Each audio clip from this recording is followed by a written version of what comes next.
안녕하세요. 권중왕TV의 권중왕입니다. 오늘은 1월 22일 월요일 오후입니다. 월요일 오후 방송을 시작하겠습니다. 예보대로 오늘 날씨가 아주 춥습니다. 아주 추워요. 영하 10도가 넘는 것 같은데요. 아주 쌀쌀합니다.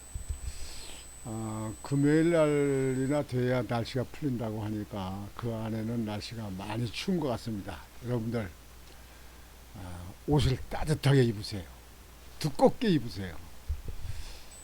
그래서 감기 걸리지 마시기 바랍니다.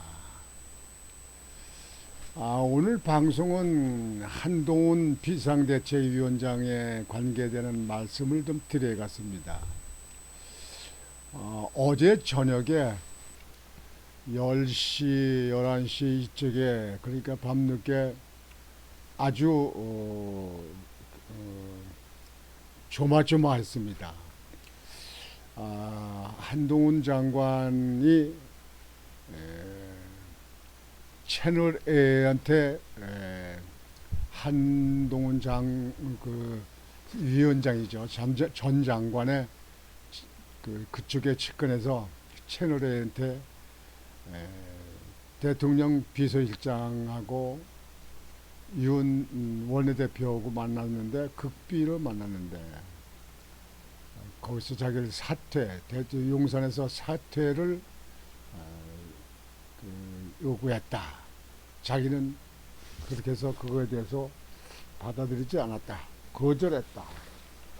이런 얘기가 비춰서 설마 용산에서 그런 얘기를 했으면 한동훈 위원장이 거절할 수가 있을까? 그거는 가당치가 않다, 이렇게 생각을 했는데요. 결국은 진실로 터졌습니다. 제가 여러분들 지난번에 방송들 많이 했죠. 전에 했는데, 그 김경률 그 비상대책위원, 그 좌파에서 전향에 들어온 사람, 그 사람이라든가 한동훈 위원장의 비서라든가 이런 사람들, 운동권에 문제 있던 사람들이 들어와가지고, 지금 김경률 위원 같은 사람은 청와대, 용산 김건희 여사를 갖다가 자꾸 그 비난 쪽으로, 내부 총질하는 쪽으로 이렇게 해서 이거 문제가 있다. 제가 많이 방송했죠. 그리고 한동훈 장관이 이걸 어떻게 풀어나갈 건가 이렇게 참 제가 걱정을 많이 했습니다. 조마 했었는데 결국은 이렇게 사실로 터졌습니다. 크게 터졌습니다.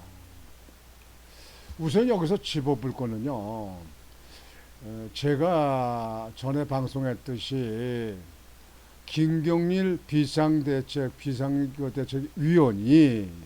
위원은 그거는 뭐 선거에서 뽑은 사람도 아니잖아요. 그냥 임명을 한 거 아니에요. 한동훈 그 위원장이 임명한 거 아닙니까? 한동훈 위원장도 결국은 당에서 임명한 거 아닙니까? 당에서 임명한 거는 결국은 대통령 중심제에 있는 나라에서는 용산 대통령실에서 추천권이 갔다, 이렇게 봐야 되는 겁니다. 근데 김경률 그 비상대책위원이 김건희 여사 청와대 뭐 사과 문제를 계속 뭐 내부에 들고 일어나니까 제가 그렇게 말씀드렸잖아요. 한동훈 장관이 그 사람에 대해서 사과를 시키든지 아니면 그 사퇴를 시켜야 된다. 김경률을 사퇴시켜야 된다. 이렇게 얘기했는데, 역시 젊어서 그러는지 한동훈 위원장도 고집을 피면서 자기가 임명한 사람 내가 이거 어떻게 내가 이거 사퇴시키겠냐 이랬는지 몰라도 사퇴를 안 시키고 그냥 나갔어요. 이렇게 되다 보니까 결국은 용산 대통령실하고 결국은 이렇게 보이지 않는 마찰이 일어나게 된 겁니다. 여기서 어찌 됐든지 한동훈 위원장이 잘못했습니다. 많은 분들은 그렇게 생각합니다.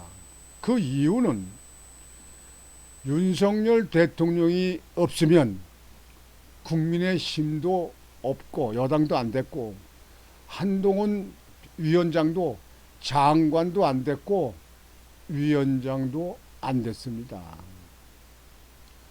윤석열 대통령이 대통령 당선되면서 모든 것이 그 사람들이 가는 방향으로 그게 길이 열리게 된 겁니다. 저는 몇 번씩 말씀드리지만 한동훈 위원장이 앞으로 뭐가 되고 뭐하고 되고 하는 문제는 나중입니다. 윤석열 대통령이 남은 임기 동안 정말 국가와 민족을 위해서 잘 발전시켜야 이 나라가 조금 더 업그레이드 된다. 이렇게 얘기했습니다.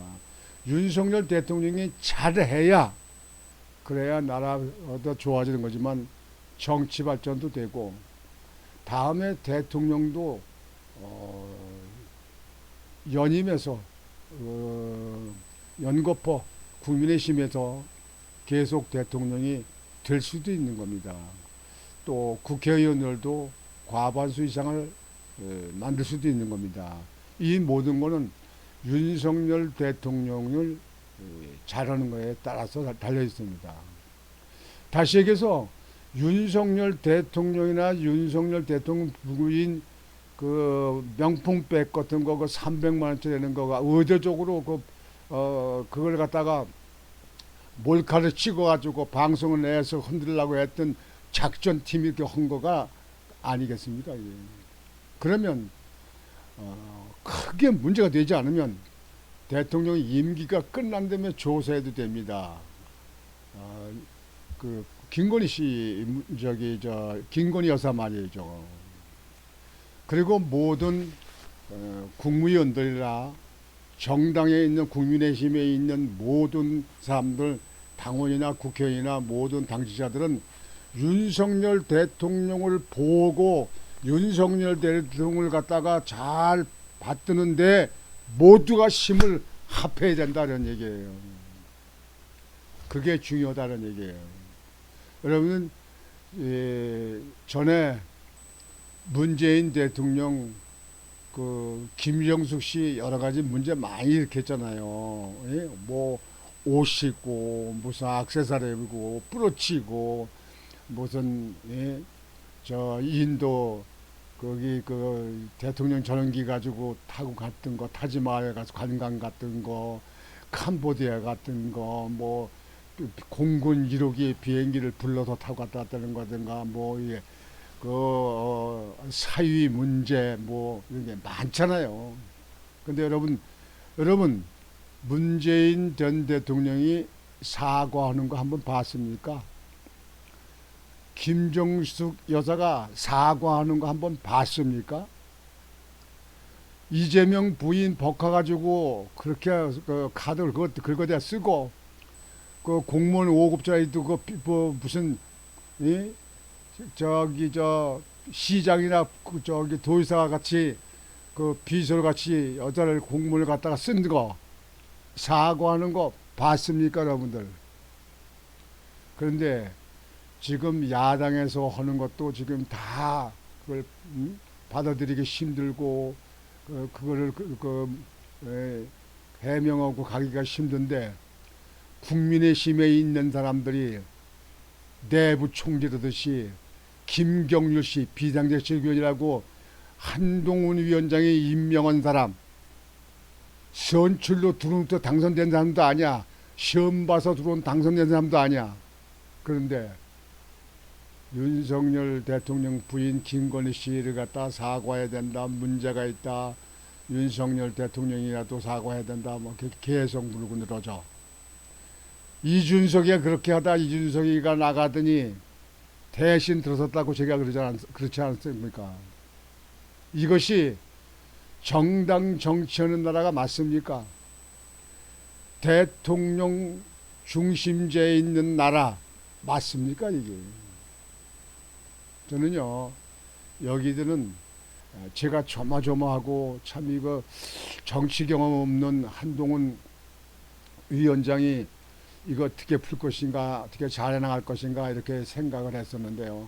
결국은 경륜이 없는 사람은 티가 납니다. 머리가 아무리 좋아도 한계가 있더라고요. 한계가 있어요. 문제가 있습니다. 문제가 있다는 건요. 이러한 문제를 비공개로 회의를 어저께 하기로 해서 했으면 청와대 용산 대통령 비서실장 그 비서실장하고 원내대표 윤재욱 원내대표하고 한동훈 위원장하고 비공개로 하기로 했으면 비공개가 돼야지. 왜 말을 언론기관에 흘리게 만듭니까? 절대로 잘못한 겁니다. 뭐 기자들이 도청 장치를 취했다든지 뭐 천장으로 잠입해서 그 상황을 들었다는 것임을 모르되 한동훈 측에서 이야기가 들어왔다고 나왔다고 언론기관에서 얘기를 했기 때문에 한동훈 측에서는 그거는 중대한 잘못을 했습니다. 정치는 말 한마디에 죽기도 하고 살기도 합니다. 그만큼 책임이 있어야 되는 겁니다. 한동훈 장관은 그것이 문제입니다. 두 번째, 한동훈 위원장은 장관 그만둔 지가 언젠데 자꾸 그러네. 한동훈 위원장은 공관위원장도 임명이 됐잖아요. 공관위원장도. 그러면 시스템에 의해서 공정한 경선에 의해서 국회의원 후보를 선출한다고 했으면 그대로 거기다 따라야지. 마포을에 천정배하고 같이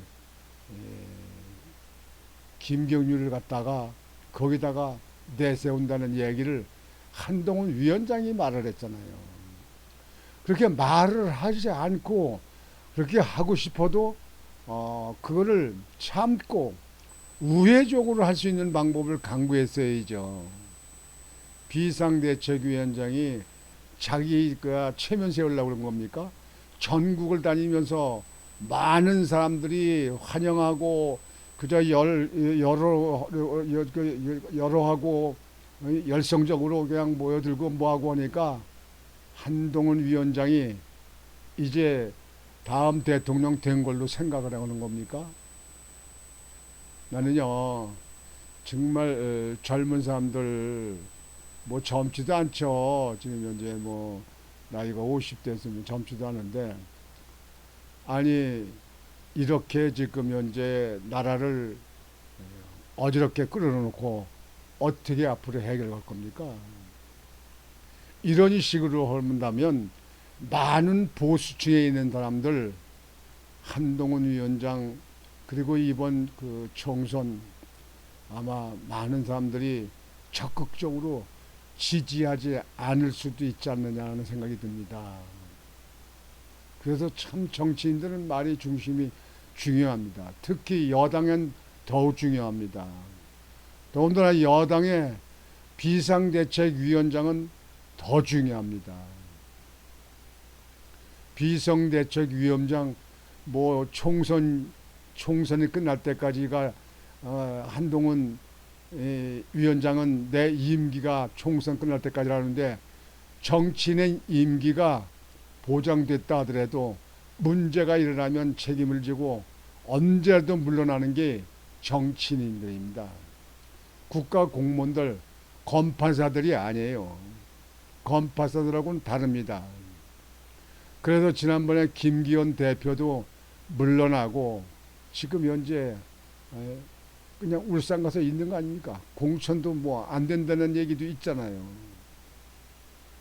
이렇게 정치인들이 가는 길이 이렇게 어렵고 험들고 항상 적과 마주되어 있다는 것을 알지 못하면 정치인은 크게 성공 못합니다. 적이라고 그러는 건 이붕원 적이 있는 게 아닙니다.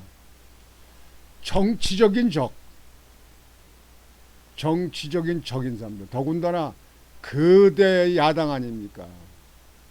여기와 총뿌리를 맞대고 여기와 대결을 해야지.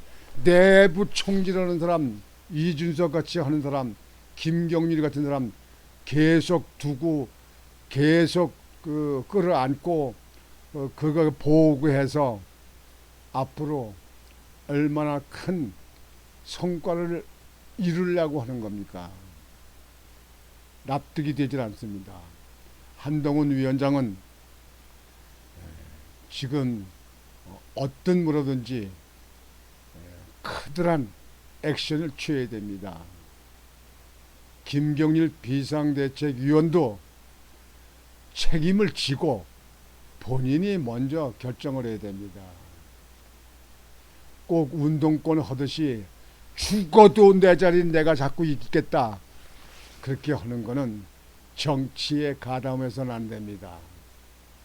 정치인들은 언제든지 임기가 되어 있다 하더라도 문제가 일어나면 사퇴하고 책임을 지는 것이 정치인들의 한계입니다.